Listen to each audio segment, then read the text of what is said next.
Hello guys, this is your friend Naruto Nexus 2.0 and we are back with a new fanfic. Which is what if Naruto build harem with Anko and Hinata, Naruto X Harem Part 1. And if you enjoy this fanfic then please give me hype instead of comment and subscribe to my channel for more fanfic like this. And now let's start the fanfic. Naruto, age 12, was sleeping soundly in his apartment. It was after the second part of the Chunin exams and tomorrow he would start training for his match against Neji so that he could avenge Hinata. The obvious blonde hadn't noticed that he had started developing a crush on the shy Hyuga. The young boy woke up when he sensed that someone was in his bed, but before he could react, a sweet-smelling cloth was pressed over his mouth and nose while his arms were being pinned to his sides. MMMPH. His yell was muffled by the hand that was pressing the rag over his face. Naruto soon felt his eyes drop as he slipped into the darkness. His captor smirked when she felt her victim go limp. Time to take her new toy home and start playing with it. When Naruto woke up, he noticed that he couldn't move and that his arms and legs were spread apart. The blonde also noticed that he was. Once his mind was cleared of the effect of the chloroform, he noticed that he was laying on a bed and that his hands and feet were tied to the bedposts. Someone had also put duct tape over his mouth, muffling his screams. Naruto started thrashing, but couldn't break free. When he started to calm down, he noticed that he was in a room without windows and a lamp hanging from the ceiling, so at least it wasn't completely dark. Suddenly, the door in front of him opened and a woman stepped into the room, and it was someone he knew, Anko Mitarashi. She was dressed in a fishnet shirt and a pair of panties, nothing else. Her captive couldn't help but notice her and perky nipples under the shirt. In response to the sight, he started standing up, earning him a smirk from his captor. He sure was big. Anko walked over to the bed, swaying her hips seductively. This would be a night that would change both their lives. She had found the blonde too cute and his blood delicious, and after seeing his match against Kiba, she knew that she had to have him. Naruto would be not only her first student, but also her lover. In return for using him, she would teach him everything she knew about being a ninja. Before kidnapping him, she had of course tried to find out as much as possible about him. The things she found out, not all acquired through legal means, showed that his life had been very similar to her own. He hadn't even received proper education like the other genins. Everyone had treated him as an outcast, much as they had done to her when she first arrived. Luckily she had found a friend in the slightly older Kurenai Yuhi. Naruto's only friends seemed to be his teammates, and they were forced to get to know him because they were in the same team. Anko had also managed to overhear that her newest friend had the nine-tailed fox sealed inside of him. Some more investigation hadn't revealed who his father was, but she could guess based on his looks, but his mother had turned out to be her idol Kushina Uzumaki, and not only did she have a very powerful chakra, but she had also had a bloodline called Shoten, a bloodline that combined earth and lightning chakra to crystallize things. The snake mistress already knew that she would have to teach Naruto the shadow clone's secret ability, but once he knew that they would be able to cut down his training that would usually take years to just a few days. She had chosen a kid with more potential than that Uchiha kid could ever have, and she was going to enjoy every minute of his training. Even though she had recently found out that her old teacher's teammate Jiraiya was back in the village and had plans to train the boy himself, he would have to wait until after the exams. She saw Naruto first. She had now reached her prey and smiled seductively at him. The Jonin had even put on pink lipstick and mascara to look more sensual. Anko straddled the younger boy and leaned down so she could lick and blow into his ear while rubbing her over his chest, causing Naruto let out a small sound that was muffled by his gag. She stopped licking his ear and moved her head so she was face to face with the child. The young woman slowly traced her fingers over his cheek while keeping her seductive smile. Her other hand started to play with one of his nipples. MMMPH. She smiled at his gagged voice. It turned her on. Anko ripped the duct tape of Naruto's mouth, and just as he was about to scream, she pressed her lips against his, kissing him passionately.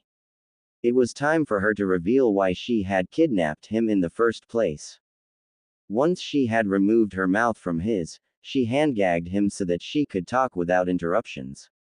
Anko couldn't help but feel excited about pressing her hand over the young blonde's mouth. Okay kid, here's the deal. I studied up a little on you.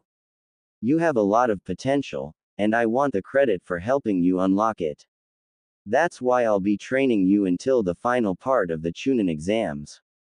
In return for letting me do this, I will not only give you experience and help you get girls, I will also reveal everything I know about your mother.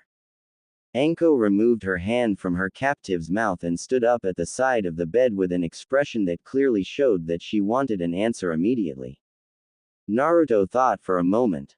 This crazy girl wanted to train him so bad that she would give her body to him.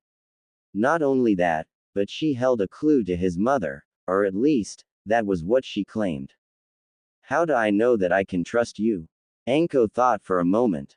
The young orphan didn't have any experience of people who wanted to teach him anything, at least not willingly. How about this?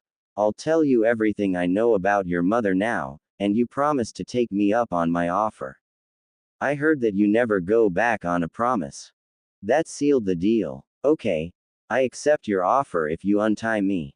His request was accepted. 1 hour later they were sitting in Anko's kitchen. Anko had brought over a set of clothes for Naruto while she kidnapped him. She had also put on a short skirt, eating breakfast that she had prepared while the new teacher revealed everything she had found out about Kushina Uzumaki, including why she had gone through all the troubles kidnapping him. The reason was excitement. Luckily, she had already contacted the Hokage and told him she was training the young blonde. Your mother, Kushina, originated from the hidden whirlpool village and moved here when she was just a little girl. Shortly after, her village was destroyed because the other villages feared the Uzumaki clan's skills with sealing techniques. I come from a clan that was so skilled with seals that other villages feared them. Naruto asked in astonishment. Yes, seals can be very dangerous, especially in the hand of masters such as the Uzumaki clan. So you'll be teaching me about seals then? I can teach you a few basics, but seals aren't my specialty. So, then, what are you going to teach me? You'll see, but let me first continue the story. Okay. Naruto was getting eager to hear more about his mother. Now where was I? Oh, yes. Kushina came to this village to become the village's next Jinchuriki. Jinchuriki. Yes, a Jinchuriki is a person who has one of the legendary tailed beasts sealed inside of them, like the nine-tailed fox. Wait, are you saying that the nine-tailed fox was sealed inside my mother? Naruto's attention was bigger than ever. Yes, she took over after her predecessor, Mito Uzumaki, was growing too old. So all containers of the nine-tailed fox were from the Uzumaki clan. Yes, but you're the first male. Naruto pondered for a moment about what he had been told while Anko took care of the dishes. It was the least she could do after what she had done to him. Now then, she said, interrupting his thoughts, let's get started with your training. The two of them was soon standing outside a place that Naruto knew all too well. Why are we back at the Forest of Death, Anko-sensei? Anko smiled sweetly at her young student, a smile that both scared him and turned him on. Because here we can train without anyone seeing you. After all, you don't want anyone to get a peek at the fourth Hokage's legacy. Naruto nodded. It did make sense. Neither of them noticed a beautiful young blonde girl with blue eyes that had overheard them. The fourth Hokage's legacy is hidden in the Forest of Death. She thought. That may help Shikamaru in the last part of the exams. After all, if it was hidden in here without anyone finding it, it must be extremely valuable and well protected. One thing did however seem pretty strange to Ino Yamanaka as she followed the teacher and student back into the forest. How had the exam proctor found out about it, and why hadn't she taken it herself? Either way, An idiot like Naruto didn't deserve something that important. The blonde couldn't understand what Hinata Hyuga saw in him when there were plenty of other guys who were far better, like Sasuke. But even though it wasn't going to be easy to lay her hands on whatever was hidden in the forest, it would surely be worth it. Ino just had no idea how much her life would change before she would come out of the forest again. Naruto and Anko soon reached a clearing with a river running through where they stopped. Anko-sensei, why are we stopping here? The male blonde asked confused. His new teacher gave him a seductive smile before pecking him on the lips. Naruto had a feeling that was just the beginning. Why? This will be our base for the training, she said cheerfully, and we'll live on what we can find in the forest in order to toughen you up, and don't worry about being alone. I'll stay here to motivate you. She said the last part while keeping her seductive smile, which means that, every time you mastered something that I taught you, you'll get to have your way with me. Naruto turned bright red at this. But first, let's deal with the girl who's been stalking us ever since we entered the forest. This snapped her student out of his embarrassment as Anko disappeared in a twirl of leaves. Ino gasped. What she had witnessed was so disturbing that she didn't notice the purple-haired Jonin appearing behind her, and before the blonde could react she found herself on the forest floor, bound and gagged with duct tape. MMMPH. Ino struggled furiously, trying to break free but to no avail. Didn't you know that curiosity killed the cat? Anko said with wicked smile before picking up her new captive and carried her back to the clearing. It was time to teach this fangirl about the true Naruto, and she wouldn't mind threesome with such a cute girl. Meanwhile, Naruto still trying to figure out what was happening when his teacher came back carrying bound and gagged Ino Yamanaka. Well then, she said, let's start making camp before planning for your training tomorrow. What about Ino? Won't her parents wonder where she is? His answer came in shape of a shadow clone. No problem, I'll just send this clone to the Hokage and tell him that Ino wanted me to train her as well. Won't that eventually be found out? Naruto asked worried. Not if we can make her know the true you. But that will make her hate me even more. That's why you'll have 1 month to make her realize what a wonderful guy you really is. Naruto sighed. This crazy girl had it all figured out so fast. Fine then. Anko smiled and put down the girl on the ground before sending the clone away with her message while helping her student setting up camp, while Ino was struggling to break her bonds. She never wanted to know Naruto. In her eyes he was just a failure. Once camp had been set, Ino was tied to a tree. Alright Blondie, here's the deal, Anko said as she bent down and looked her cute captive in the eyes, unless you will train with us, you'll be tied up and Naruto will get to sleep with you every night when he's not doing me. The only way for you to get out of it is not only to train with us, but to do better than Naruto. Now, do we have a deal? Ino thought for a moment. This crazy woman would actually let Naruto rape her. She sighed and nodded. It was Naruto after all, how hard could it be to do better than him? Anko smirked. The stuck-up blonde had no idea what Naruto could do when trained properly. The next day training started. Ino had gotten out of sleeping with Naruto, but even though her gag had been removed she had stayed tied up so that she wouldn't try to escape. This had forced someone to feed her, and that someone was Naruto. Luckily Anko had helped her with the toilet. Their first exercise was water walking. Ino had already learned that thanks to Asuma, but Naruto was struggling with it. The blonde girl couldn't help but laugh at how pathetic he looked trying over and over again, though she did blush a little when he took of everything but his boxers, but she was quickly put in place by a hard slap from his teacher. There's most likely something wrong with your seal Naruto-kun, Anko said, earning a confused look from her female student, who now had a red handprint on her cheek. Let me take a look at it. Naruto nodded and channeled his chakra to the seal. One look was all she needed to realize that someone had tampered with it, and the thing that didn't belong there, she had seen the real seal when she was studying up on him, and that was an addition to the seal, and it reeked of Orochimaru. Fortunately for Naruto, Anko could break it, restoring the seal back to its original form. Once the seal had been restored, Naruto had no problem walking on water, making Ino very surprised. It was time for some answers. Hey, what kind of seal can make that kind of difference? She asked. The other two looked at each other. The woman whispered something into Naruto's ear and the blonde causing the blonde to blush before thinking for a minute, then he nodded. She could tell his training partner his secret. Well, Ino, the purpled-haired Jonin said with a mischievous look, I'll tell you if you promise to become Naruto-kun's girlfriend. Ino gasped, causing Anko to laugh.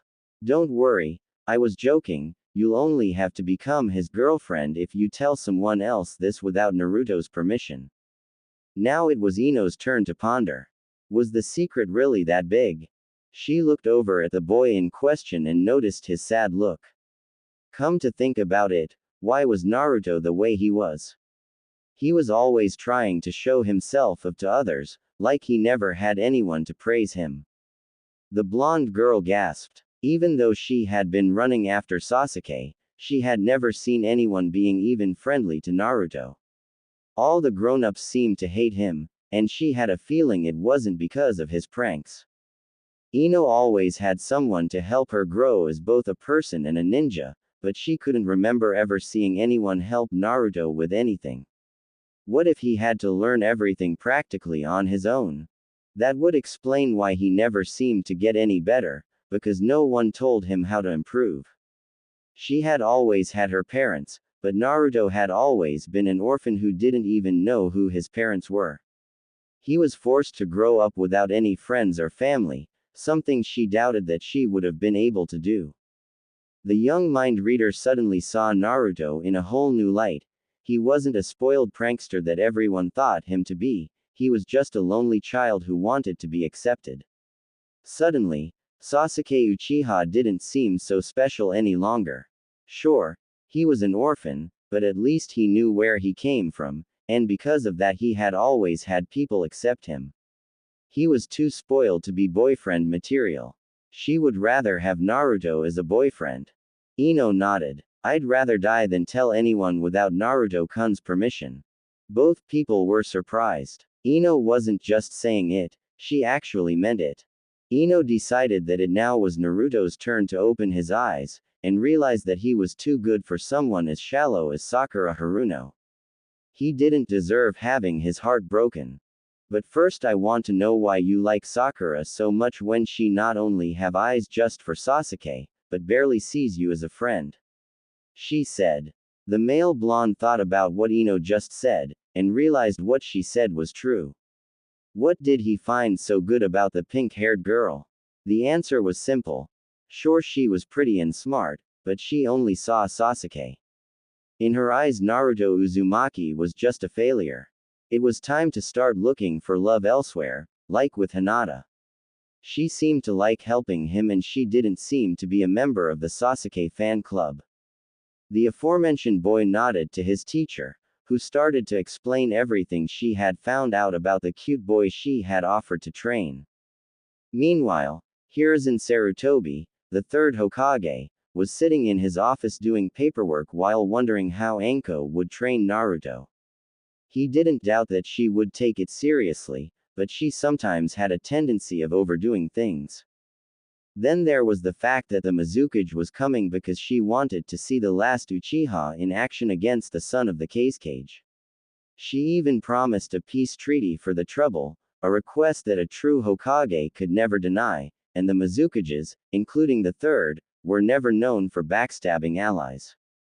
Suddenly Anko Mitarashi came running into the office. At first Sarutobi thought it really was her, but then realized that she wouldn't leave her student, so it was most likely a shadow clone. The clone dropped a note on the desk before dispersing. The old man took a look at it and groaned. Now she was training Ino Yamanaka as well. What was she thinking? She even suggested invoking the Clan Restoration Act for Naruto. The third decided it would be better to inform Inoichi about his daughter's whereabouts before going back to work. Ino was surprised at what she was hearing. Naruto's life had been a lot more complicated than she had realized. How could he still trust people after everything he'd been through?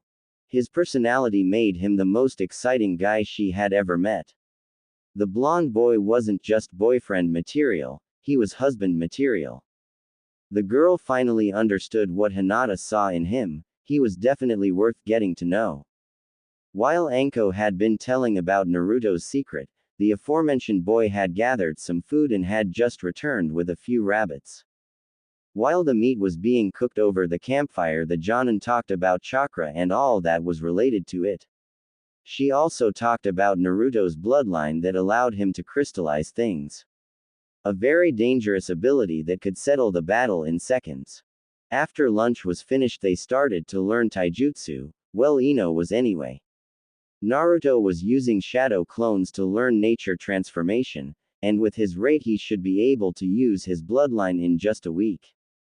As the days went on, the three people were growing closer and closer, and after the first week it was time for Naruto to finally have his way with his blonde training partner, but luckily he declined because he was still sorting out his thoughts about Hinata. Not that he didn't find Ino attractive. I'm sorry, Ino, but for some reason it doesn't feel good doing this. Is it because it feels like you're cheating on Hinata? I don't know, I just can't help but feel worried about her. Then maybe you should send a shadow clone to check up on her. Naruto nodded. That was a good idea, and hopefully it would help him get to know the shy girl a little better. After seeing her battle with Neji, he realized that although she was a weird girl, she was pretty strong and brave, and he would like to get to know her. For some reason she made him want to show off himself more than usual.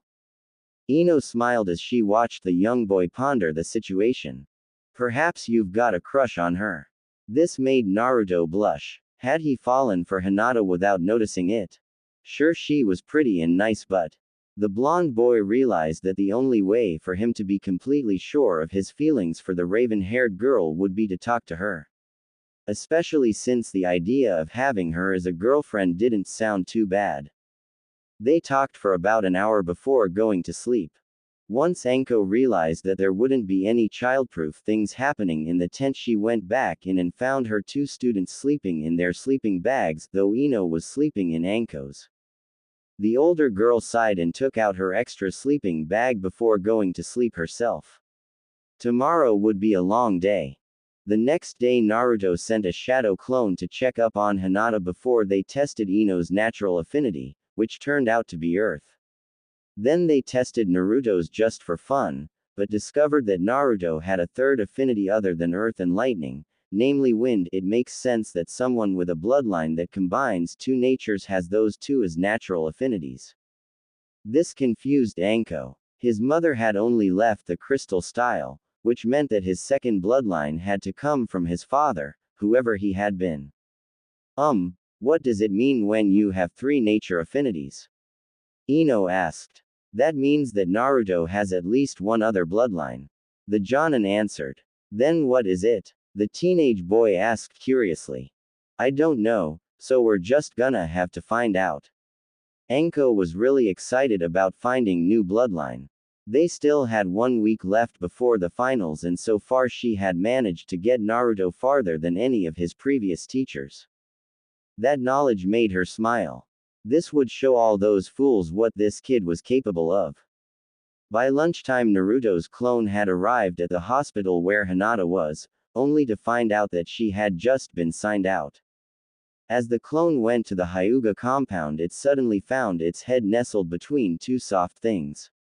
The clone had been so focused on getting to Hinata that it hadn't looked where it was going and ran into the chest of a beautiful woman with red hair. May I ask you why you have your head between my? The woman asked with a smile, but you could tell that she was dangerous. I'm sorry. I wasn't looking where I was going. The clone couldn't get away fast enough. The mysterious beauty watched him run away with a smile on her lips. How dare he defile the Mizukage? The man beside her said. Calm down, Aoi, she said. Don't forget that that boy is the last of his clan and therefore my future husband. If the Hokage allows you to invoke the Clan Restoration Act, a boy beside her said. That's why I will tempt the cute boy with my body and the Hokage with a permanent alliance. And you think that will work? Aoi asked. Of course. My spies have reported that Naruto grew up without love, and love is something I can offer him, especially after his battle with Zabuza. He's definitely a guy in my taste. Of course the Mizukage knew that the Hyuga heiress also had her eyes on the blonde, but she didn't mind. The CRA Clan Restoration Act required at least 4 wives, and the younger girl was definitely worthy of becoming one of Naruto-kun's clan members. Of course Hinata had an advantage, she had known the blonde longer. Too bad she was so shy, but as a fellow clan member Mei would be more than happy to help her. Now she just had to find 2 more candidates. The shadow clone finally arrived at the Hyuga house. The only problem now was how to get in without being seen. The Hyugas didn't exactly like him. Luckily he was an expert at sneaking around, so getting to Hinata's room turned out to be easier than expected. The clone found the target of his trip lying on her bed looking at a framed photo of him, though it looked like the picture had been taken without him knowing it. Oh, Naruto-kun, she said, why can't I tell you how much I love and admire you? The boy couldn't believe what he was hearing. Hinata Hyuga was in love with the most hated guy in the village. At least now he knew where all the unsigned Valentine's Day chocolate came from. The only problem now was what he would do now. Would he say, hi, to Hinata and try to start a conversation, or? The clone slapped his head. Of course he would say, hi. The whole point of coming there was to get to learn more about the shy girl. He knocked on the window, startling the girl. Hinata couldn't believe that the boy of her dreams was standing outside her window. Had he heard everything she just said? She blushed so much that she almost fainted. Once she had calmed down, she opened the window to let the boy in. They both sat down on the bed, but neither one knew what to say. Naruto had never dealt with a girl who was in love with him. He began to doubt his feeling for Sakura even more. She had never been as nice to him as Hinata. The girl had even tried to help him cheat during the first part of the Chunin exam. Naruto then decided to give up on Sakura and give Hinata a chance. The raven-haired girl deserved it. So, what kind of things do you like? The clone asked, hoping to start a conversation. They talked for about an hour and decided to go on date after the exams. Before the clone dispersed, it gave the girl a kiss on the cheek. That became too much for Hinata, who fainted. Once the real Naruto received the memories from the clone, it became clear that he wanted to become more at least friends with Hinata, which was why he would take her out for some ramen after the exams. But he also couldn't stop thinking about the red-haired that the clone had run into. He got the feeling that he hadn't seen her for the last time. The rest of the week passed by quickly and Ino found herself becoming Naruto's friend, and she didn't even mind it. Not to mention that her feelings for Sasuke grew weaker every day. This made her wonder if her feelings for the last Uchiha was just a crush. The other blonde also found his feelings changing. Sakura wasn't the girl of his dreams any longer, and Ino was becoming more of a friend than his female teammate had ever been. Anko smiled at the 2 blondes as they were nearing the exit of the forest. They had grown considerably this past month, and Naruto had even discovered that he had a second bloodline, Ice Release, which allowed him combine wind and water to create ice. Too bad he didn't have time to learn how to use it. That was something she had to leave to Jiraiya. Anko just hoped that the old man wouldn't turn him into a pervert, though part of her thought that the idea of a perverted Naruto having his way with her didn't sound too bad. Unfortunately, she preferred to be the one in control. The 3 suddenly found themselves outside the gate, with the finals being the next day. After Ino had given Naruto a peck on the cheek, she ran towards her home to say hello to her parents. Meanwhile, the Jonin gave her student the key to her apartment and told him to go and get his things because they would be living together from now on, as long as he helped with the chores, which Naruto thought sounded reasonable, though he had a feeling the nights would be anything but safe. Afterwards, Anko was on her way to the Hokage Tower to give her report, and boy would the old man be surprised over the dead last's progress. The night before the finals, the third Hokage got an expected visitor, Anko Mitarashi. After reading her report on the two blondes training, he couldn't believe what it said. If Naruto had such potential from the beginning, then the reason why he had done so badly in school had to be because the teachers had sabotaged it for him. Ino had also grown considerably. It even seemed as she had started developing feelings for Naruto, even after hearing about the nine-tailed fox. Sorry that I forgot to add that in the last chapter. And to add to his headache, the Mizukage had approached him earlier that day and suggested a permanent alliance if the CRA was invoked in favor of Naruto Uzumaki and she got to be one of his wives. The old man sighed and looked at a small cylinder in his hand. It contained a red fluid. It was the Sharingan in concentrated form. Sarutobi had acquired it shortly after the Uchiha massacre in order to prevent it from falling into the wrong hands. The result now laid in his hand. Because it was combined of all of the Uchiha's Sharingan, it was probably the most powerful Sharingan that wasn't the Mangekyo Sharingan. The third had wanted to give it to Naruto as a compensation for everything the village had put him through, and it seemed that the time was now. Problem was that with Orochimaru planning something and the finals being the next day, it had to wait until after. He had the feeling that this would be his last battle, and he needed the Sharingan in safe hands until it was safe enough to inject it into Naruto, and the only place he could think of was with the Mizukage. She had been a childhood friend of Naruto's mother, and those two had trusted each other with their lives, which made her his godmother and the most reliable person to entrust with Naruto's gift. Mei had already been informed of the situation, and they both agreed that when the war began she would have to take the cylinder back to the hidden mist and wait there until Naruto came to get it. He knew that he would have to inform Anko about it as well, but he could do that tomorrow. Right now he was very tired, and he would need all his strength for the war. At least he had secured Naruto's future. Naruto had to admit that Anko's bed was both bigger and more comfortable than his old one, and he sure wasn't complaining about his new roommate.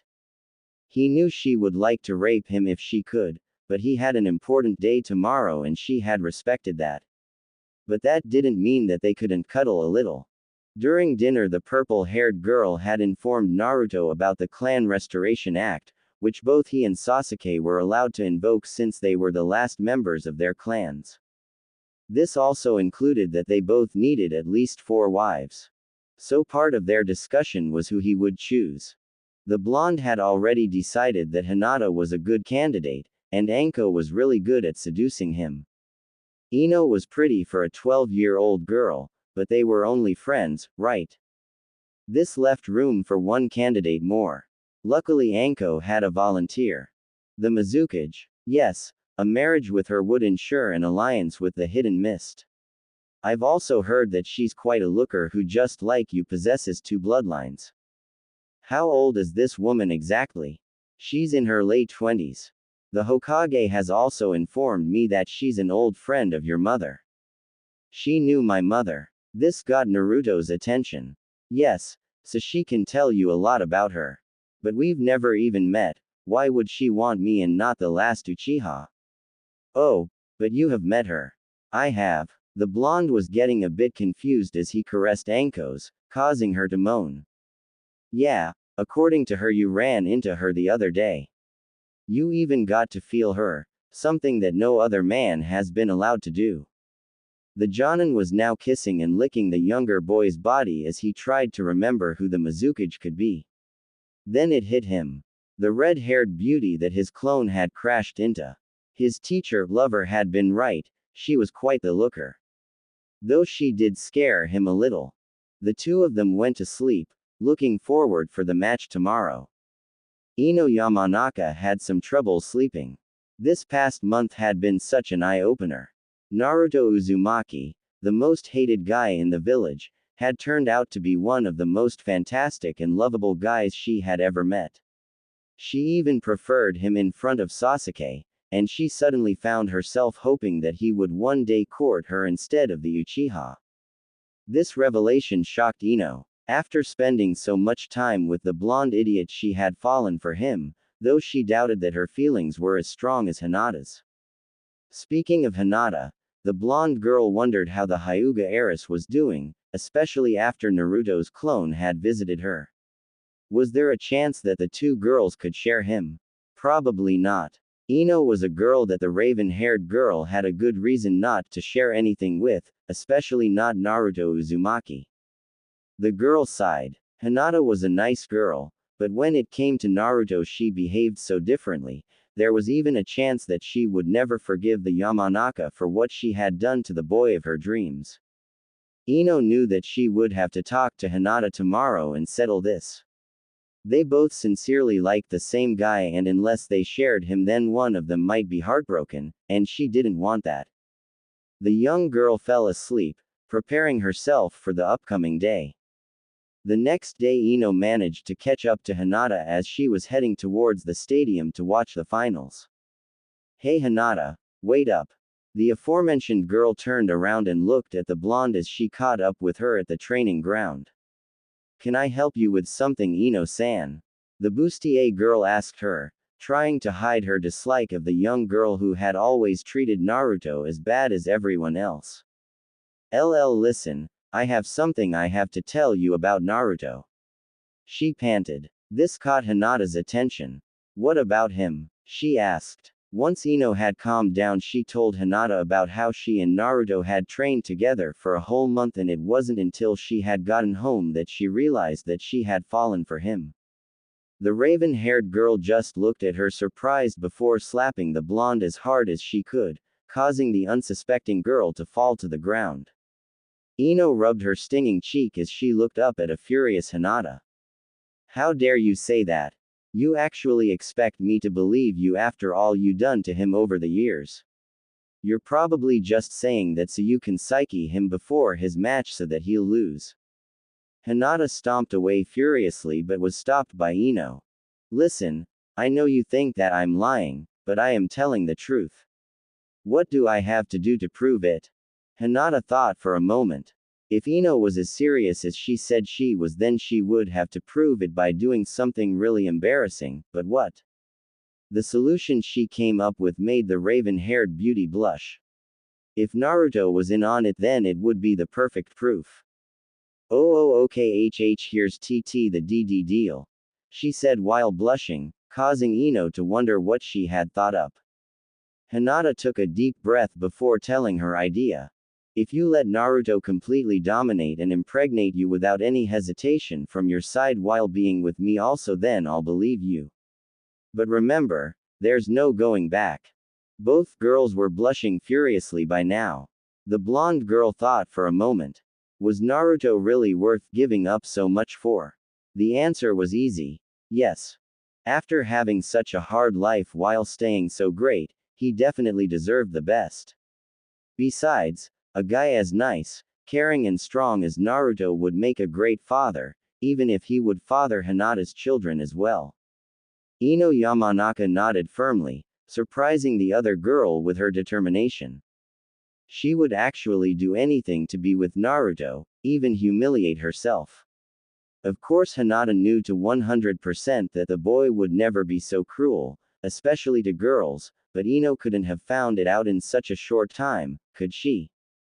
The Hyuga girl used her Byakugan to scan the Yamanaka, and found that she really was telling the truth.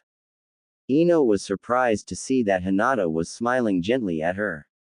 Had she actually been forgiven? Alright, I'll forgive you, if you help me get back at Sakura for hurting our Naruto-kun. The blonde girl noticed the R in that sentence, but nodded. She had wanted to punish her ex-best friend ever since she realized how unfairly the pink-haired girl had treated Naruto just because he paid her attention. As the two girls walked towards the stadium, they discussed how to punish Sakura after the exams, and they liked what they came up with. Hinata started to realize that as long as Ino was in love with Naruto as much as she was, then they could be good friends. Naruto was feeling a little nervous as he was standing before Neji Hyuga, considered to be one of the strongest genin in the village. He looked around and found his girls among the audience. Mei Terumi was sitting with both the Hokage and Kazekage, while Hinata and Ino were sitting with Anko and Kurenai. The purple-haired Jonin was whispering something to her red-eyed friend. If Naruto knew his new teacher right, she was probably bragging about her success with his training. The only one the blonde couldn't see was Sasuke. If he didn't come soon, he would be disqualified. Naruto guessed that Kakashi had rubbed off on his teammate, and for some reason that sounded fair. The blonde knew that he shouldn't think like that, but he couldn't help it. The Jonin had preferred to train Sasuke even though he too had needed extra training. Luckily there was Anko Mitarashi who had been more than happy to train him, so things had evened out. It had given more than anyone had taught him before. Naruto then understood why Anko was so cocky. She had proven herself a better and more effective teacher than anyone else in the village.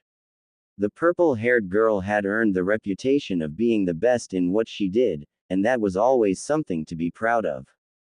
The blonde turned his attention to his opponent who was gonna pay for what he did to Hinata. The two smirked at each other. Neji, because he expected an easy victory, and Naruto, because he would wipe the floor with the cocky Hyuga. The match started and Naruto used the multiply shadow clone technique to create 100 clones. He decided to start the fight by testing his opponent, a wise strategy because he didn't know what to expect from his opponent besides the gentle fist, and the clones would allow him to collect information without risking anything. The audience minus Anko, Ino, Sarutobi and Sakura, was shocked that a genin, especially Naruto, knew such a dangerous and advanced technique. That kid's unbelievable, Kurenai exclaimed, causing Sakura to look at her strangely and ask her what she meant. Anko answered in her friend's place.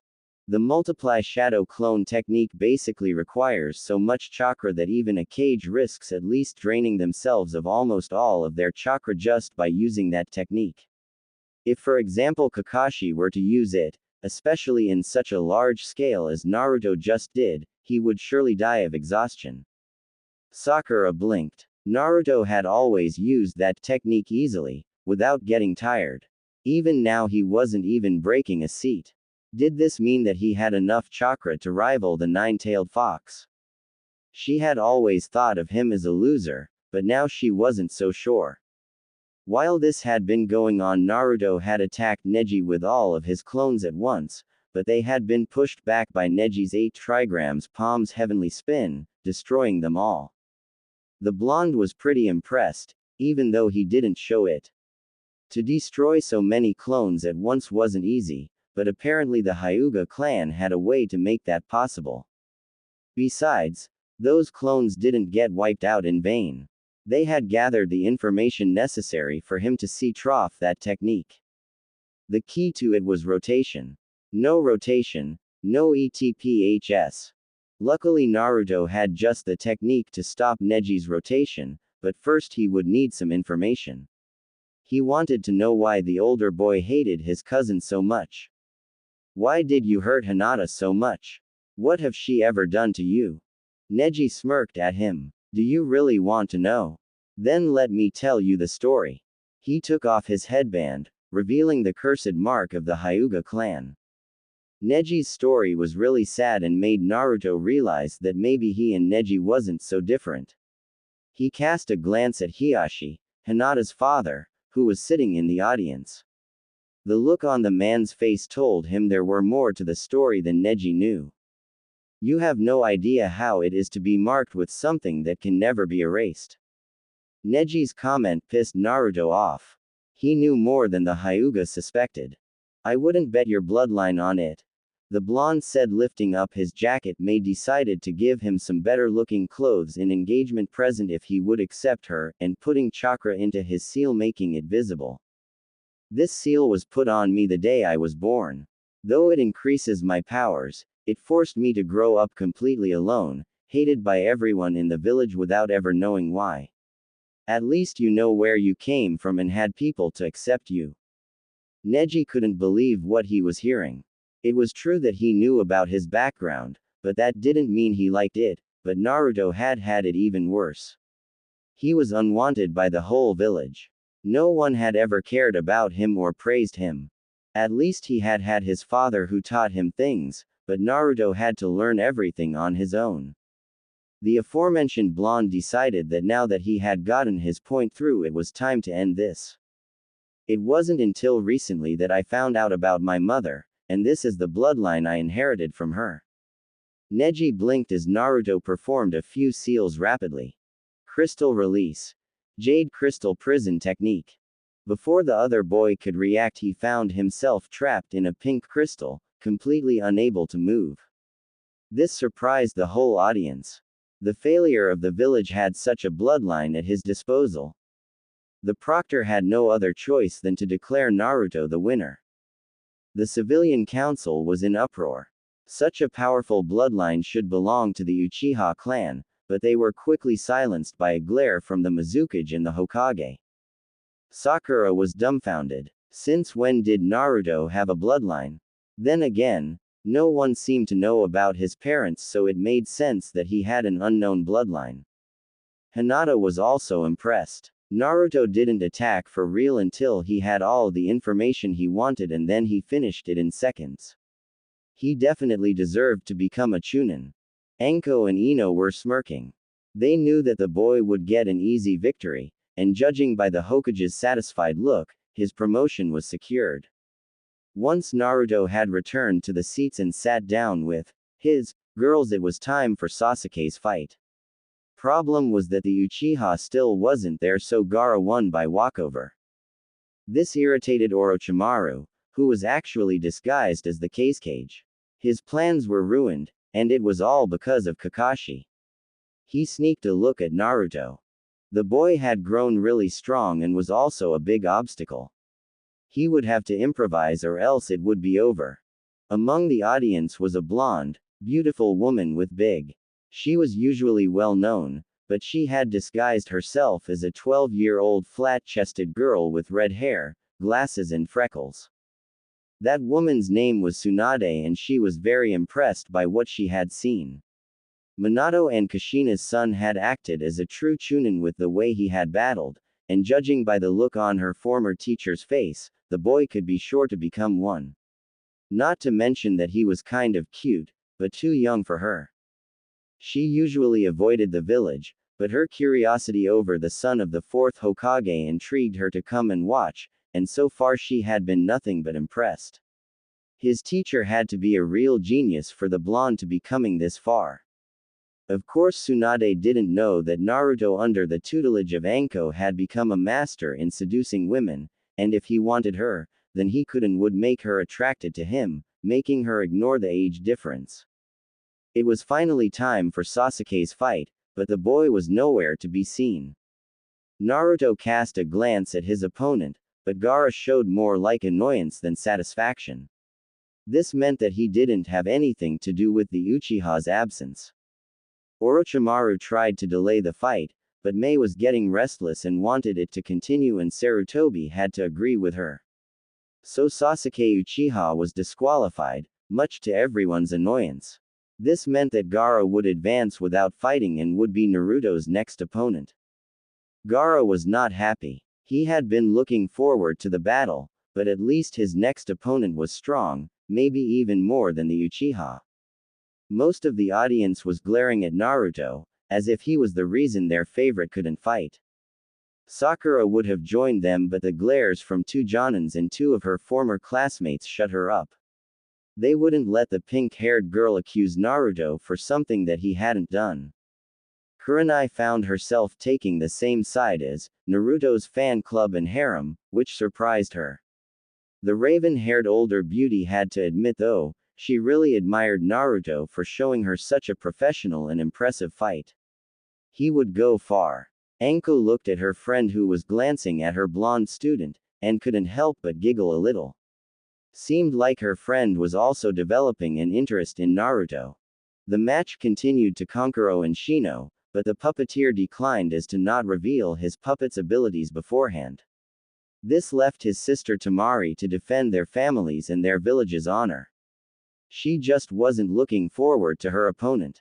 The blonde beauty from the desert believed that this guy wouldn't even try and this would be an easy victory. Boy, would she be surprised.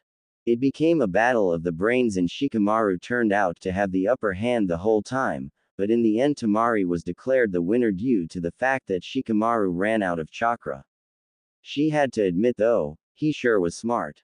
Now it was Naruto vs Gaara and Shino vs Tamari, and that was the moment that Kakashi and Sasuke made their entrance.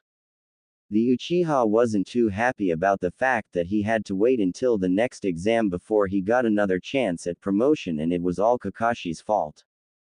He looked at Naruto, who was standing ready to fight the opponent that he was supposed to fight, and gave him a look that told the blonde not to lose. Naruto, if you don't become a Chunin, I won't forgive you. Sasuke added a friendly smile to his teammate. Even though he knew that it was a joke, Naruto nodded with a smile. He had no intention of losing. Besides, Gaara was stuck in the darkness and he was the only one who could get him out of there. Kabuto, who had disguised himself as an Anbu, realized that now was the time to act, but before he could send the signal he was kicked into the wall behind him by Guy, who had arrived with Lee. Orochimaru realized that it was over and decided that it was time to escape, but Mei noticed this and used her lava release to burn the disguised sound quartet and stopping the snake in his tracks. Meanwhile Tsunade had released her disguise and cut off Kabuto's nerves, leaving the spy immobile. Orochimaru wasn't defeated just yet. Using the summoning jutsu, he summoned Manda, the king of snakes. This was enough reason for the attack to start. Once Gaara saw the giant snake, he realized that it was time to attack and started to gather his sand, but Naruto wasn't late to follow and used his crystal release to crystallize Gaara's sand and his gourd, effectively cutting of the boy's most effective weapon. The youngest son of the Cage glared at his opponent. It seemed as if he had completely misjudged who was the strongest genin in the village. Once Anko saw that the Cage was actually Orochimaru, she didn't hesitate to attack but was stopped by Kurenai. Anko, do you actually think you can stand a chance against Orochimaru? Even though she didn't like it, Kurenai was right. The snake girl wouldn't last even a minute. It would be better to deal with the other intruders. Anko looked at her students and was proud over seeing them completely dominating their opponents. Ino was hitting their vital parts with incredible accuracy, and Naruto had stopped his opponent from utilizing his main weapon. Even the shy Hinata showed no mercy as she struck down enemies so fast that it was hard to follow.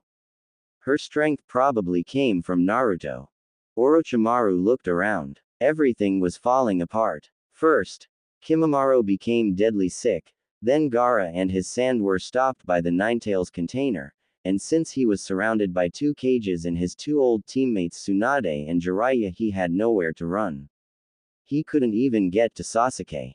Even Manda and his snakes were occupied by Gamabunta. Things were not looking good. This is it, Orochimaru, the third said, it's time for you to pay for your crimes. We'll see about that, old man. Though the traitor didn't sound as confident as he usually did. The two Jinchuriki stared at each other. Naruto could see the pain in his opponent's eyes, a pain he was all too familiar with. Why aren't you attacking me? I cannot defend myself any longer. Because I don't want to. You didn't ask to become a Jinchuriki and neither did I. You're a Jinchuriki too. Yes, that's why I know what you're going through. Would you still refuse to fight me even if I hurt your friends? I don't have many friends, but I'll defend the few I have with everything I got, even if it means killing you. Gaara looked at the blonde. His determination was shining through, and it was all because of his friends.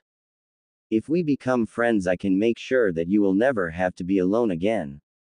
The red-haired boy thought for a moment. Even though they were supposed to be enemies, he was willing to become friends. The thought of having a friend and never be alone again did sound tempting. And he could see that Naruto was dead serious. He decided to give it a chance since the pain of loneliness was getting nearly unbearable. Fine, let's try it. He reached up his hand and Naruto didn't hesitate to shake it. Both boys smiled at each other and Gaara felt Shikaku losing his influence. The boy knew that he could finally start sleeping again. Once Naruto had freed the sand, the two boys worked together with Gamabunta and easily forced Manda into submission, which led the two boys into writing a contract with the snake. Of course, Manda would be waiting for the right moment when he could kill his contractors and avenge his defeat. The boys then started to take care of more enemies. The battle between Shino and Kankuro took place after all in the forest, but ended in a tie with Shino being poisoned and Kankuro being covered in bugs. Shikamaru was once again facing Temari, but since he had run out of chakra he didn't feel like fighting, not that he had wanted to anyway. The blonde girl was observing her opponent. He was definitely smarter than her, but she was stronger. It had been proven when she won due to her endurance. Despite this, she found herself fascinated by the boy. Even though he was lazy, he fascinated her. She was considered one of the smartest kunoichi in the village, but he truly gave her a run for her money. The two of them could have really smart children. The desert flower blushed. Did she just think about having kids with the possibly laziest ninja ever? So are you going to attack or what? She looked up and shook her head. No, I have more important things to do than hang around a guy who doesn't even seem to want to be a ninja. Temari then left to find another opponent who was actually worth fighting, though she was sure she would never forget that lazy guy.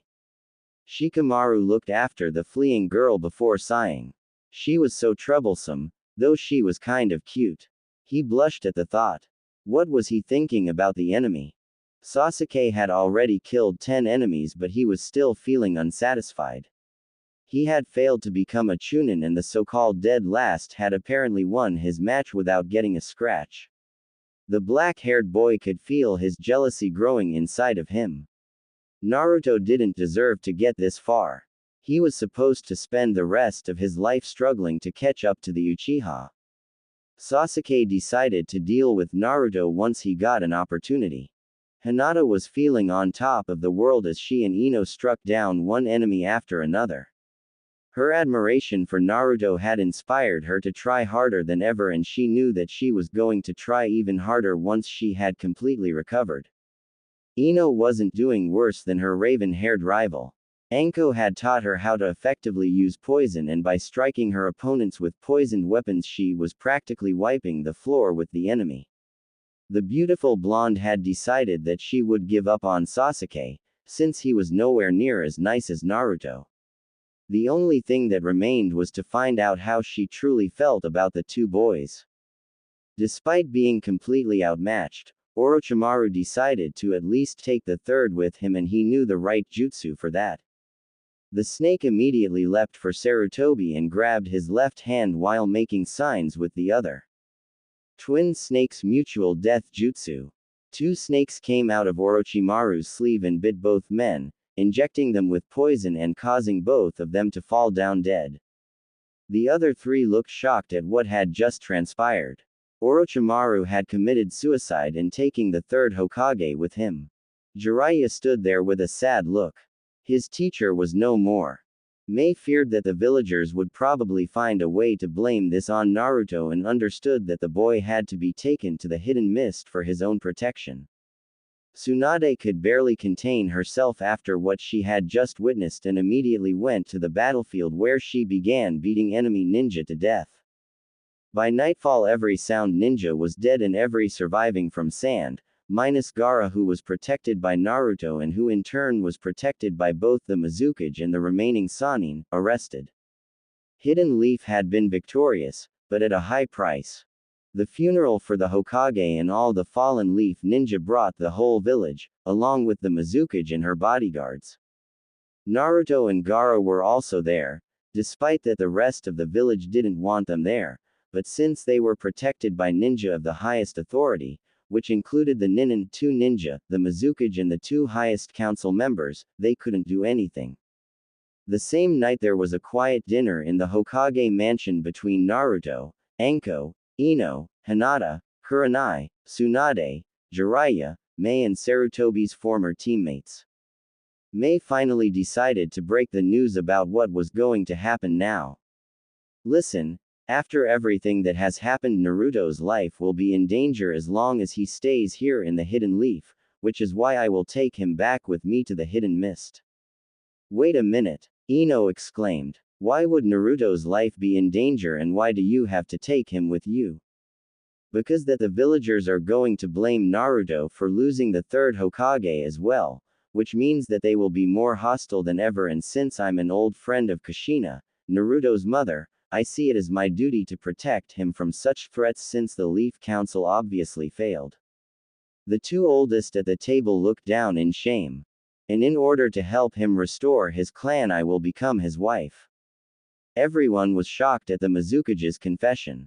Naruto, she said looking at the boy, since you are the son of my best friend and have proven yourself to be both a wonderful ninja and person, I'll be happy to become your wife and the mother of your children. Both Ino and Hinata immediately stood up as they realized that the older woman was completely serious. Then we'll come too, they said at the same time in a tone that showed that they knew exactly what they were doing. Ino herself was completely surprised at her decision. Well, Anko said with a smile, I have to admit that this could be interesting, so I'll come with you as well. Now Kurenai stood up. If Anko and Hinata think that highly of him, then I too will come along so that I can see for myself. Both Naruto and the elders could barely understand that several women were ready to abandon their village for a 12-year-old kid. Now it was Tsunade's turn to speak up. Well, with so many girls you'll need at least one who is good with medicals, so I guess I can become a part of this little family as well. Jiraiya couldn't believe the luck of that boy. He really didn't want to miss this. Well, as the boy's godfather I should get along as well so that I can train him. Mei wasn't late in understanding the real reason why he wanted to come along. If you try something perverted, then I'll castrate you without sedation. She said this with a smile. The old man gulped. She definitely sounded dangerous. I understand, he said nervously. Naruto had a hard time understanding what had just happened. He was going to move to another village and start a family with two beautiful women. Well, one beautiful woman and one beautiful preteen girl. So he did the only thing he could think of at the moment. He fainted. Anko smiled at the unconscious boy. His new life was just about to begin, but first they had another task, to find a new Hokage. The next day Hinata and Ino decided to put their punish Sakura plan into motion. They would be leaving the next day, so they didn't exactly have a lot of time. Of course they decided to keep everything a secret from the others. They hid themselves in their target's room, awaiting her arrival. They didn't have to wait for long as Sakura entered her room. Now it was time to strike. Ino immediately jumped out of the closet where she and Hinata had hidden themselves and grabbed onto the surprised girl, quickly tying a bandana over her eyes. Hey! What MMPH? Her scream was muffled as Hinata pressed a rag over the girl's face. Sakura struggled as hard as she could but found herself losing consciousness before she was forced to succumb to the darkness. The two girls looked at their sleeping victim. It was payback time. When Sakura woke up, she noticed that she couldn't move. Once she had regained conscious, she noticed that she was completely. She was lying on a bed with her hands and feet taped to the bedposts. Someone had also taped her lips, muffling her screams. Her vision was completely dark and she realized that her eyes had also been taped shut, leaving her completely blind. The pink-haired girl struggled furiously but found herself completely helpless. What was going to happen to her now? Just then she found her flat, preteen chest being massaged. The hands felt like they belonged to someone her own age. MMMPH, MPH, HMPH. Sakura's screams for help was muffled by her gag. Suddenly she felt someone capturing her nipples in their mouth and between two fingers, roughly sucking and pinching them. The 12-year-old girl then understood that she was going to get raped. Naruto was in heaven. He had been kind of surprised when Ino and Hinata had come to get him after breakfast saying that they had a farewell gift for him from Sakura. This of course made him wonder a little. Why would Sakura Haruno want to give him something? So he became really surprised when he was led to an abandoned apartment building and found the girl he previously had a crush on lying on a bed, struggling to get free from her bonds, her gagged screams sounding like music to his ears. Personally, he liked it when he was this helpless in front Anko, but now he would apparently get to do this to the girl who had tormented him for so long. "She's all yours, Naruto-kun," Hinata whispered into his ear. "Yeah," her blonde companion added, "she's all yours. Just make sure not to let her know it's you. It would be better if she didn't know who did this. Wouldn't this be a fitting punishment for her?" Usually Naruto didn't like to hurt a defenseless girl, but in Sakura's case he was willing to make an exception.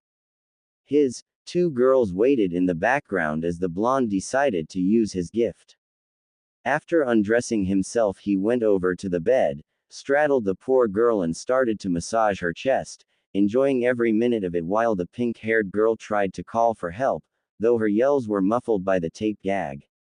He decided to add some pleasure by sucking and pinching her nipples as hard as he could.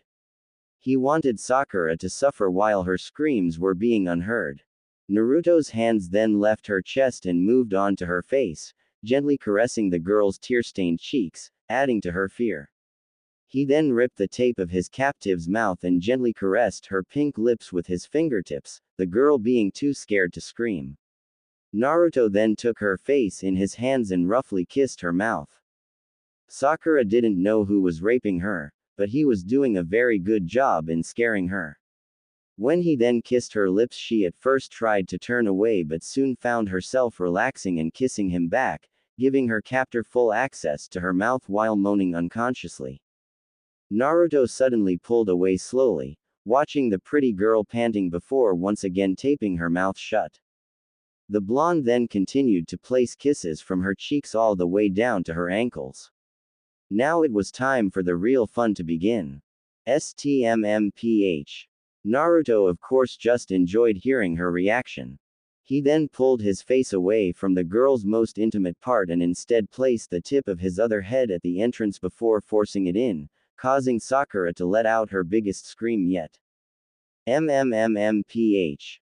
Naruto pumped in and out of the bound girl, enjoying her muffled screams to the fullest. After 10 minutes the two of them come together before the blonde fell down on his victim, both of them sweaty and panting. As Naruto looked at Sakura's panting face, he smiled. He finally got revenge for all her abuse. He then pulled out of the girl and turned around, and was quite surprised to see Ino and Hinata with their panties down panting. They had apparently masturbated while watching Naruto rape their former classmate. He had just been too busy to notice. Once the three of them had redressed, Ino chloroformed Sakura before untying her and leaving her to take shared shower at Naruto's apartment. Sakura had her clothes in the room so she would be okay, but Naruto still left a shadow clone to keep an eye on her. He had gotten his revenge and didn't want her to get into any more trouble. He did find himself kind of guilty, but convinced himself that they were now even. When Sakura woke up, she found herself still, but free. The girl looked around the room and found it completely empty except for the bed and her clothes that were lying in a nice heap on the floor. After putting on her clothes again, she decided to sneak home and take a shower. The last thing she wanted was for people to find out that she had been raped. She just needed a good story, like that she had remembered an important appointment in the last second. What bothered the pink-haired girl the most was that she had eventually found herself enjoying it. Being completely tied up, helpless and violated had made her excited. When did she become such a? Sakura Haruno would have some serious thinking to do later. Naruto was looking around his apartment one last time. It was time for him to start a new life in a new village, and he would probably never come back here again. He had no regrets though. He had always hated this village. Luckily all his things had been packed into sealing scrolls, so it was only the leaving part left. The boy looked at his watch. He would be having one last dinner at the Hokage mansion along with Tsunade, Anko and Kurenai. The other two would be spending time with their families, who had to accept that the girls wanted a new life with the blonde boy. They had even declared to him after Sakura's punishment that they both along with the Mizukage had fallen for him and were willing to share him, mostly because they had come to respect each other and the older woman too much to fight over one guy, unlike when Ino had been so naive that she had fought with her best friend over a guy who wasn't worth it. So now Naruto had 3 girlfriends, fiancés, Ino Yamanaka, Hinata Hyuga and Mei Terumi. So, are you coming or what? Naruto turned around, facing Anko. She was dressed the same as always, but he thought she looked good anyway. He had heard her talking to his 3 girls about permission to rape him, a thought that surprisingly excited him. Even though he preferred to be the one in control, he had enjoyed himself when Anko had him bound and gagged and almost raped. Maybe that was something he only thought could work with the snake woman. Anyways, after some pleading they had finally agreed to let the older girl have their boyfriend as they had discussed some other details, but Naruto had already left by then. He just hoped Anko wouldn't ravish him until they got to the hidden mist. Yeah, I'm ready, he answered as he and his 4th lover walked towards the Hokage Tower for one last meal before they would depart in secret early the next morning. The talk during dinner was mostly about their escape plans. The council would be extremely dangerous, especially since the old warmonger Danzo had been elected as the new Hokage and he would do anything in order to turn Naruto into a weapon.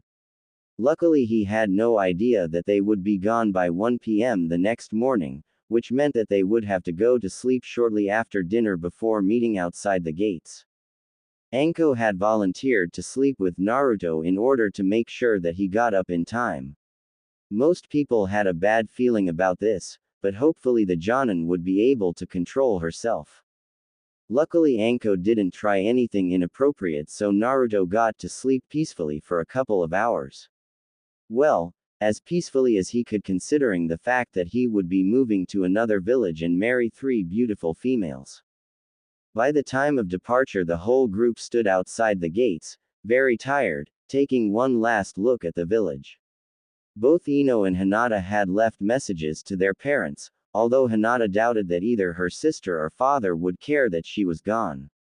Okay then, let's get moving, Mei said and the group followed her.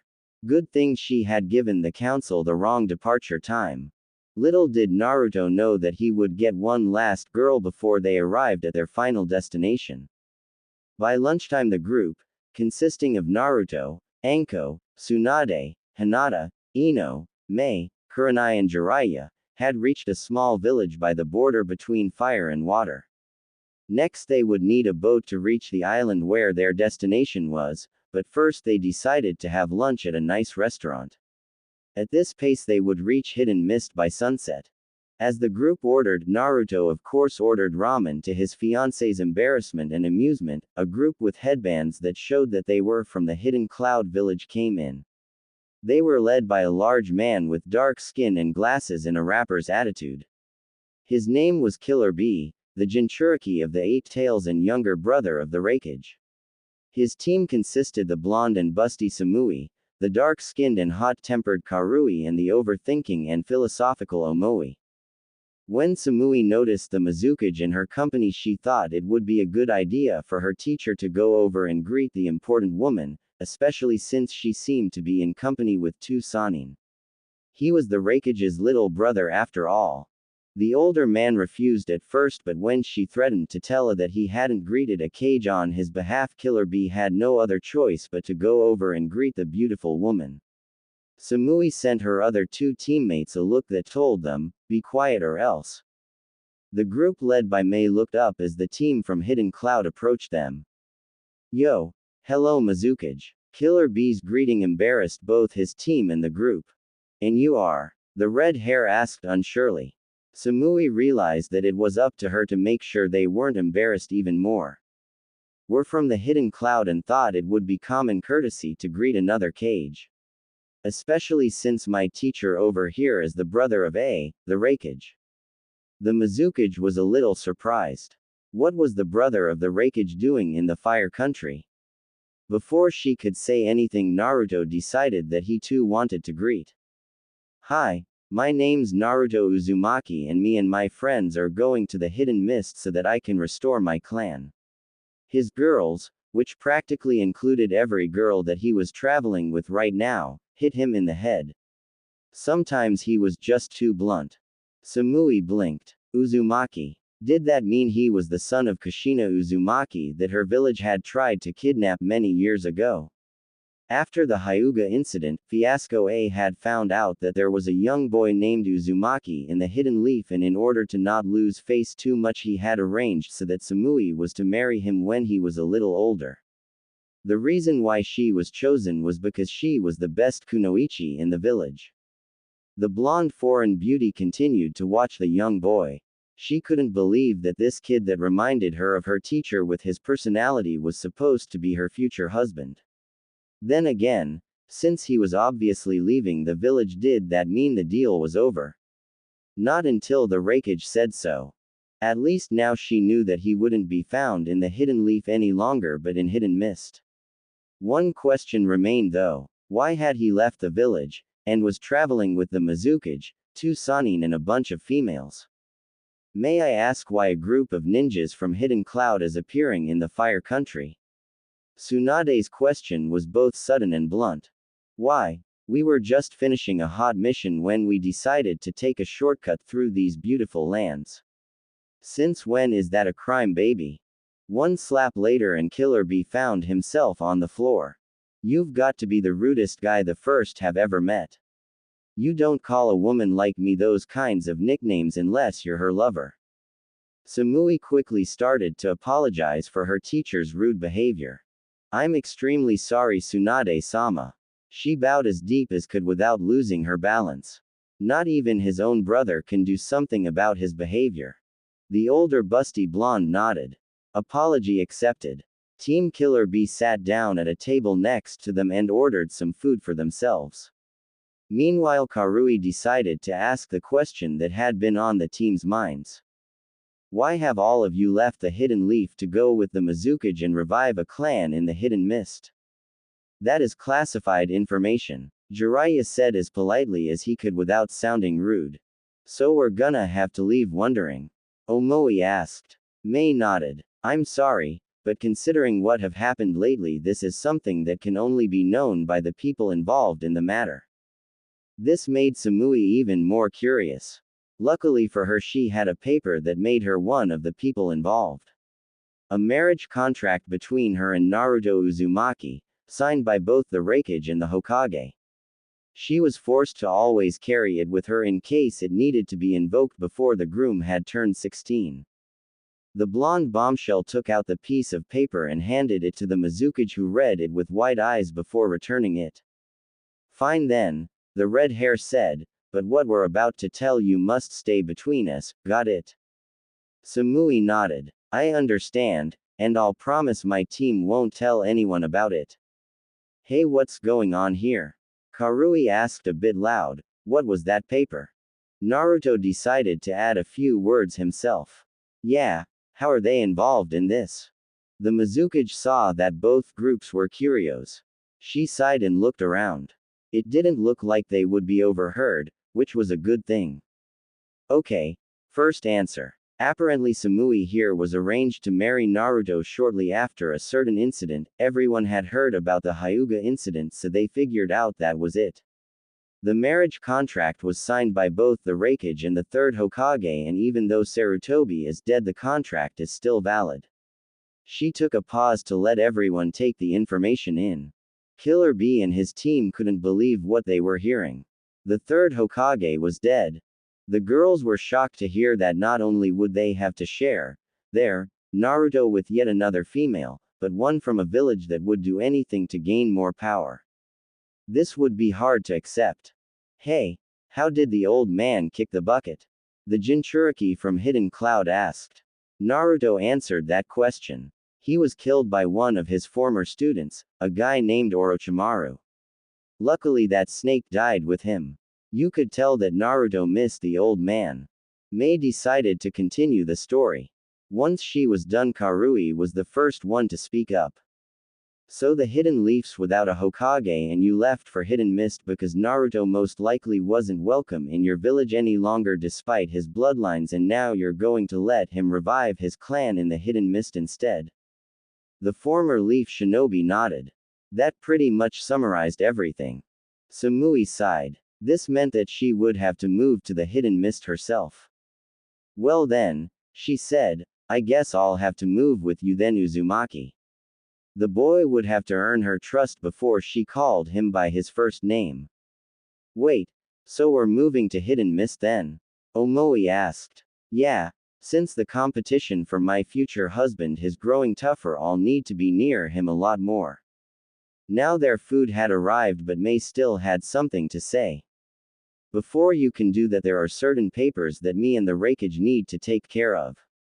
Yo, no problem Mizukage. Cause for this new alliance you'll have support from the Raikage. The thought of moving to a new village slightly excited Killer Bee. Yeah, Jiraiya added, slightly jealous that his newest student was going to be surrounded by so many beautiful women. Then again, some of them might want to train with their fiancé. Now there is no reason for the Raikage to have an alliance with the Hidden Leaf and instead focus on the relationship with the Hidden Mist. Speaking of the Hidden Leaf, things were looking pretty hectic there with some of their greatest triumph cards gone, never to return again. Not to mention that their relationship with the Hidden Mist was pretty bad because of what they had wanted to do to the Mizukage's fiancé because they somehow blamed him for the death of their two latest Hokages. Danzo was so far the only candidate for the position of Hokage along with Kakashi, but all in all it didn't look good for the village. Meanwhile the Hyuga clan and the Yamanaka clan were in uproar. They couldn't believe that their main heiresses had left the village to go with that demon.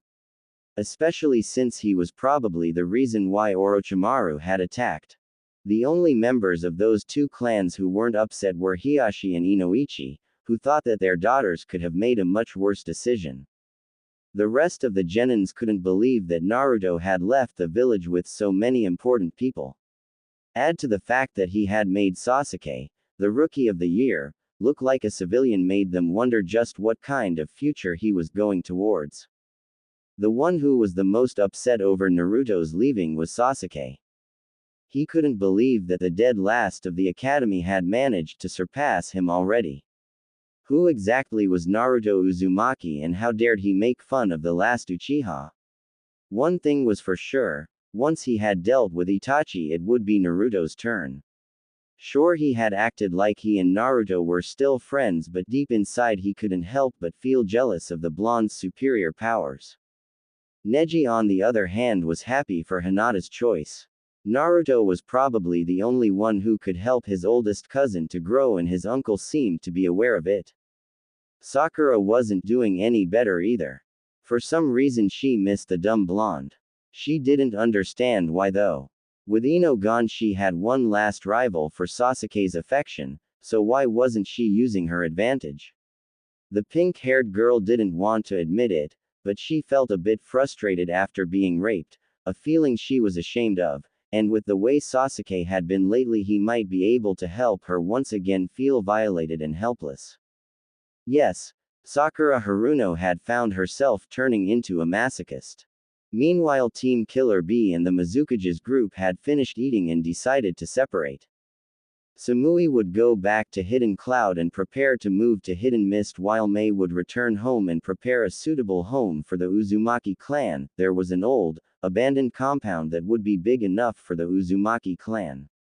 In secret she and Anko would also inject the Sharingan in Naruto, adding a sixth bloodline to the clan: Ice Style, Crystal Style, Lava Style, Steam Style, Byakugan and Sharingan, which would make the Uzumaki clan the strongest clan in history. Naruto had no idea what a powerful clan he would become head for, or that he in about 1 month would be a married boy. Things just couldn't get any weirder right now. Once the group had arrived in Hidden Mist Naruto, Hinata and Ino was really surprised at how foggy it was. The village sure lived up to its name. The newly formed Uzumaki clan, that now included Mei, Ino, Hinata, Anko. She had found herself wanting to get married to Naruto because he was one of the most interesting guys she had ever met. Tsunade, she had found herself falling in love with Naruto's passion and determination, not to mention he had started to dress in a more seductive way. Imagine yourself, and Kurenai, after seeing the way he was treating his girls and the fact that he had recently started to be more mature and reliable, was given an abandoned compound in one of the surrounding mountains with a secret tunnel leading from the compound to the Mizukage Tower. Mei had discovered it all by accident, so in case of an attack the only way to their home would not only be extremely hard to find but easy to defend. Barely anyone, even inside the village, knew that the compound existed. The clan and Jiraiya stayed in some extra rooms in the tower, though Naruto stayed with the Mizukage while they along with Naruto's clones renovated the compound so that it became livable again. The Uzumakis also got new headbands, since they were now hidden mist ninjas, not hidden leaf. The renovation took about 2 weeks. During that time Samui had arrived with her team and started to help with the renovation. Her team along with Jiraiya was allowed to stay in the guest houses. Once everyone had settled in, Naruto and the younger Kunoichis could start training and going on missions. But first Anko and the Mizukage had something to tell the rest of their clan, especially the head, Naruto. Needless to say, Naruto and the other girls were really surprised that the old man had left the Sharingan for the young boy as a compensation for everything he had been through. This gave him no less than 3 bloodlines, even the Mizukage couldn't top that. In Samui's eyes it looked like she had hit the jackpot. Her future husband possessed many desired qualities, both personally and politically. The young, busty blonde was looking forward even more to the day when the young male would be legally old enough to marry. About a month after the first group's arrival, Naruto, Ino and Hinata found themselves getting stronger in an incredible pace.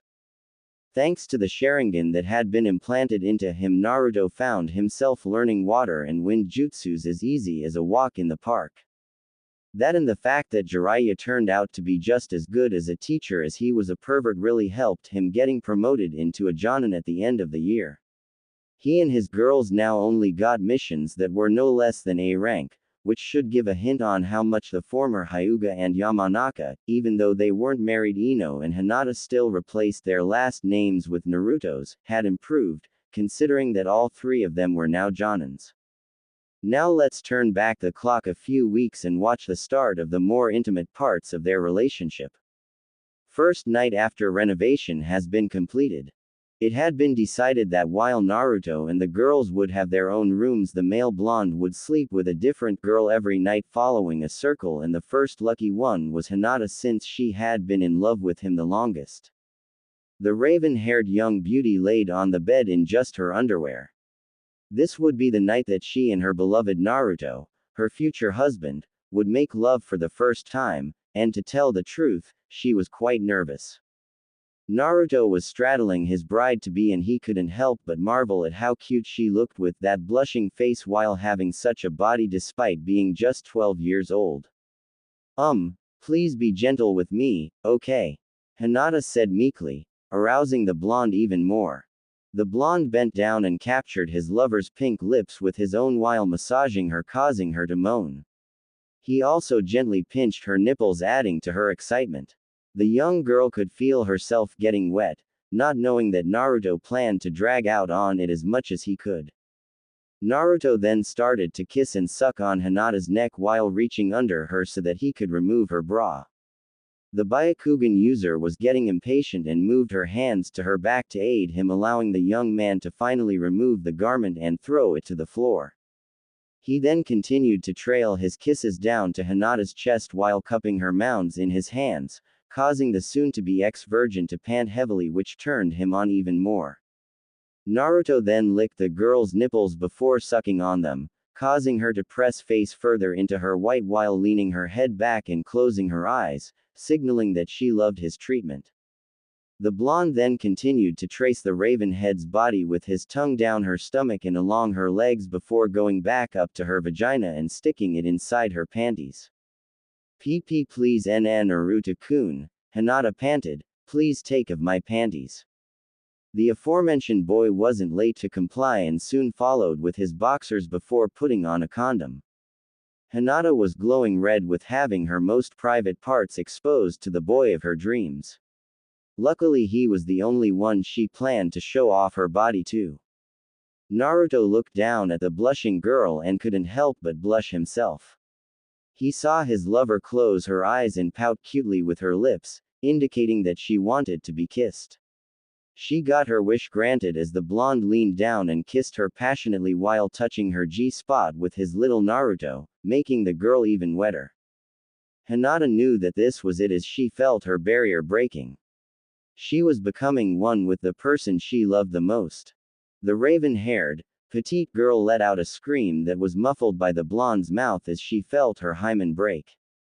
Naruto parted a little from those sweet lips and looked down at the panting girl. She smiled a little before nodding. She was ready for the main course. The young blonde started to thrust in and out of the preteen girl just like he had done with Sakura, except that this time his objective wasn't to hurt the girl but to pleasure her as much as he could. Hinata moaned at his actions as she found out firsthand how wonderful could be. There was no way she would ever deny this boy her body. The two soon came together and Naruto collapsed on his fiancée. They looked at each other with tired but happy eyes before kissing their loved one and whispering good night as they fell asleep. In Hidden Leaf a week after Naruto and company had left the village, Sakura Haruno was laying on a bed, bruised and bound and gagged with duct tape. Despite her body hurting like hell she was happy and satisfied though a little tired. The pink-haired girl had noticed how angry Sasuke had been lately, most likely because he had lost big time to Naruto. So she had gone over to his apartment and asked him to take his frustration out on her.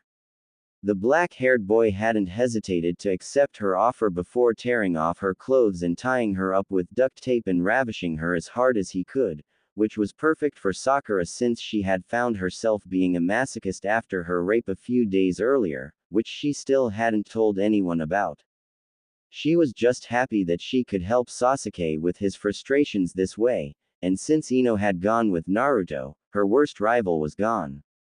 Even though he had let out most of his aggression on the girl currently lying on his bed, Sasuke Uchiha still wasn't satisfied. He just couldn't accept that the dead last of the academy had surpassed him so soon after graduation. He needed to get stronger and revive his own clan so that he could one day challenge Naruto, which was why he had decided to kidnap several women and let them become part of his clan, even if it would be against their will. He had already set his eyes on his next victim, Hanabi Hyuga. The Hyuga council would probably not agree to let him have such a young bride from their clan even though he was an Uchiha, but what they didn't know wouldn't hurt them, right? Besides, Sakura seemed to be more than willing to do whatever he asked. Those two girls would be a good start, at least until he would be old enough to be offered more brides. Having a blood connection with the Hyuga clan was just the beginning. Luckily Danzo, the new 5th Hokage, had approached him the other day, offering him more power and getting a chance to have his revenge on both Naruto and Itachi in exchange for joining a secret organization called Root. The Uchiha had been a bit hesitant. Even the council didn't seem to trust the old man. His offer was too tempting to be ignored. The two shook hands. If Danzo gave him Hanabi Hyuga, even if it meant kidnapping her, then the deal would be permanently sealed.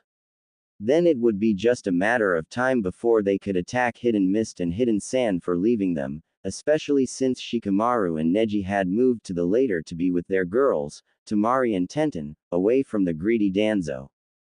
Kakashi would be a problem, but Danzo was confident that he would be able to handle it. What he didn't expect was that Sasuke was already gathering data so that he could kill the old warmonger when the time would be right and take his place as the Hokage. A few nights later a masked man stealthily entered Hanabi Hyuga's room.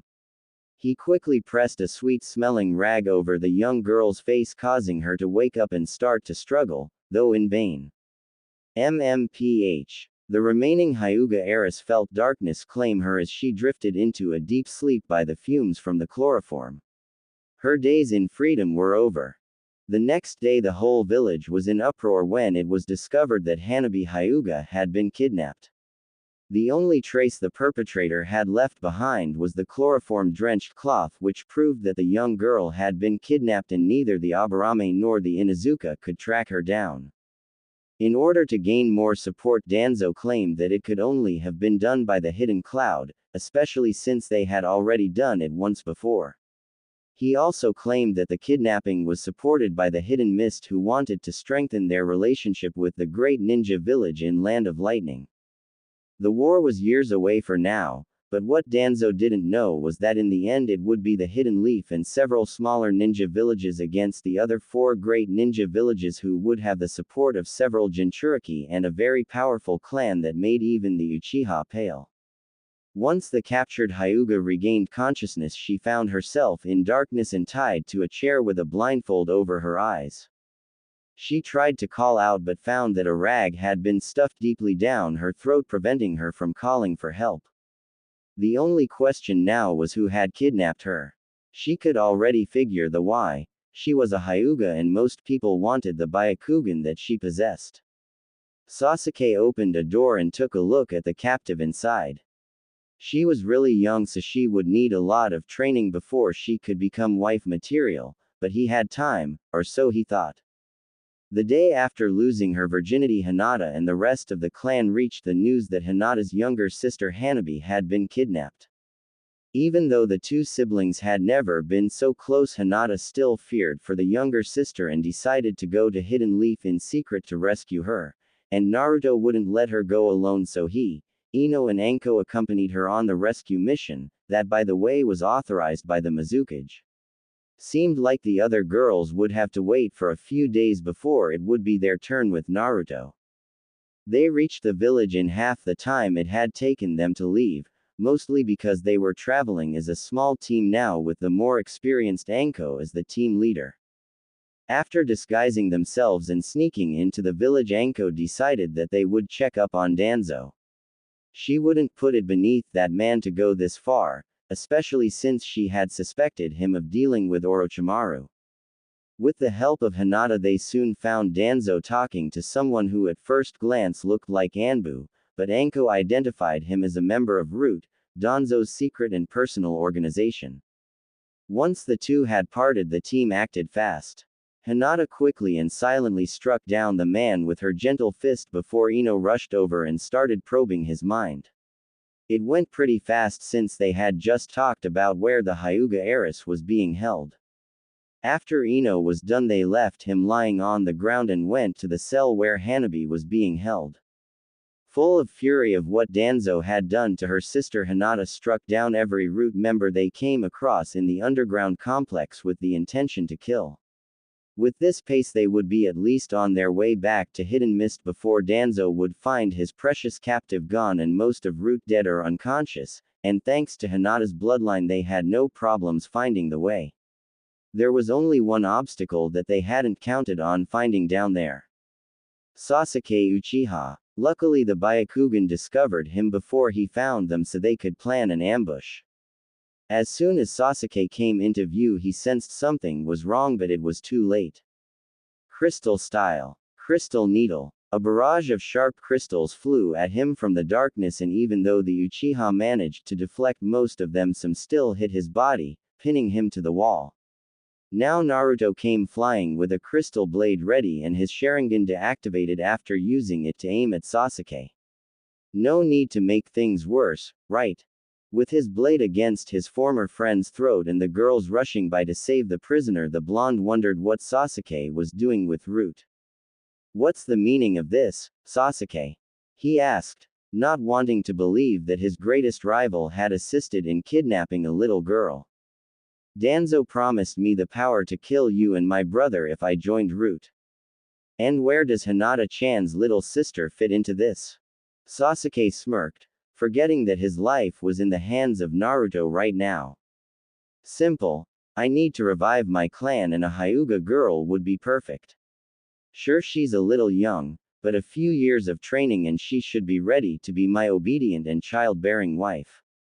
Naruto couldn't believe what he was hearing, but before he could end this traitor's worthless life, a kunai penetrated the black-haired boy's skull, instantly killing him. The blonde looked to his right and saw his Hinata-chan pushing the sharp metal object through the boy's head with an incredible fury visible in her eyes, Hanabi covering behind Anko and Ino. The youngest girl had never seen her sister so angry. She suddenly found a deep respect for her older sister. The group took one last look at the Uchiha's corpse before sneaking away, though Naruto and Ino had a hard time keeping their tears back. They had never imagined that their old classmate would go this far for power. Good thing that they had already taken care of all the root member that had been down there at the moment. They then decided that it would better to take Hanabi with them. That would be safer for her.